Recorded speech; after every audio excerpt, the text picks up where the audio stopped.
باب الفتوح قدام شارع المعز. لينا حكاية ورواية، وحكايتنا النهاردة هتكون عن حسن الذوق أو العارف بالله سيدي حسن الذوق. ليه قصة وحكاية.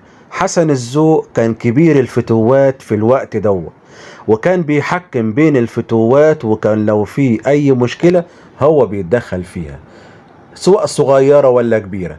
ففي يوم من الأيام قامت مشكلة كبيرة أوي بين الفتوات، وكانت معركة دموية. طبعا حسن الذوق معرفش يسيطر على الموضوع. مين اللي سمع؟ الحاكم اللي هو كان موجود وقتها. راح مجايب كل الفتوات وحطهم في السجن، من ضمنهم حسن الذوق. طبعا حسن الذوق حس ان روحه اسمه اتكسر او حالته اتكسرت، فهو وخارج من السجن قال انا مش هقعد في البلد دي تاني. وفعلا هو وخارج جه عند بوابة الفتوح لقى مقفولة، راح نايم في قلب المكان. جه الناس صحي الصبح لقوه ايه؟ لقوه ميت. اصحى يا حسن الذوق، اصحى يا حسن الذوق، لقوه ميت. راحوا فعلا اتدفن مكانه، والمقام ده موجود على مدخل شارع المعز من ناحية باب الفتوح.